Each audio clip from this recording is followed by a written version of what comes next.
पढ़ेंगे आवर्ती गति के बारे में। किसके बारे में? आवर्ती गति, जिसे हम कहते हैं अंग्रेजी में क्या बोलते हैं? Periodic motion. आवर्ती गति क्या होती है? ऐसी गति जो अपने आप को एक निश्चित समय के बाद दोहराती है। ठीक है, तो उसके लिए आइए देखते हैं हम एक एक्सपेरिमेंट। ये मेरे पास जो है एक मेटल बॉब बोलते हैं इसको, है ना, धातु का एक गोला है। इसको, इसके पीछे जो है एक हुक लगी हुई है और मैंने ये स्टैंड लिया है और स्टैंड के साथ ये मेरे पास क्या है? एक धागा है जिसको हम स्ट्रिंग बोलते हैं या धागा बोलते हैं। इस धागे को मैंने इस हुक में ऐसे लगा दिया। ठीक है, अब ये मेरे पास जो है ये एक क्या बन गया? पेंडुलम।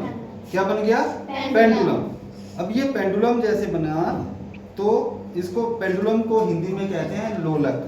क्या कहते हैं? लोलक। अब इसकी हमने देखना है कि आवर्ती गति कैसे होती है। तो आवर्ती गति देखने के लिए हम क्या करेंगे?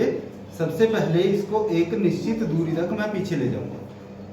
ठीक है, एक निश्चित दूरी तक पीछे ले जाने के बाद इसको मैं जैसे ही छोड़ूंगा ये आवर्ती गति होना शुरू हो जाएगी। देखते हैं, ये देखिए, इधर से देखिए, कैमरामैन इधर से दिखाइए, इधर से।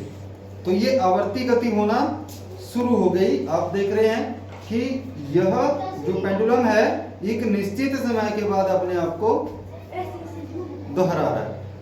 तो ये लोलक जो है इसको निश्चित समय के बाद जो दोहरा रहा है इसको कहते हैं हम दोलन।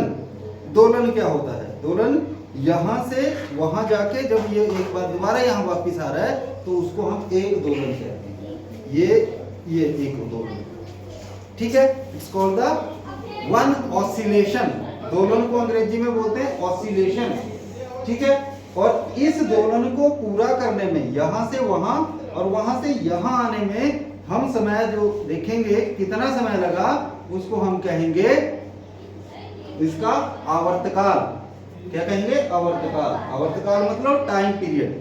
तो अगर एक को 1 सेकंड लगता है एक दोलन को, तो 10 दोलन को कितना समय लगेगा? 10 सेकंड। अगर एक को 1 सेकंड लगता है तो 10 को पूरा करने में इसको 10 सेकंड लगेंगे। ठीक है, तो जो 10 सेकंड लगेंगे इसको, 1 सेकंड में एक बार घूम रहा है, तो आवृत्ति को मापने की जो इकाई होती है उसको हम बोलते हैं हर्ट्ज। क्या बोलते हैं? हर्ट्ज, है ना। आवृत्ति को मापने की इकाई हर्ट्ज है, पीरियड। ठीक है, तो वहां से यहां तक जब 1 सेकंड में एक बार ये मूव होगा तो 1 हर्ट्ज हुआ। अगर 1 सेकंड में 2 बार मूव होता है तो 2 हर्ट्ज हुआ। 1 सेकंड में अगर 4 बार मूव होता है तो 4 हर्ट्ज हुआ।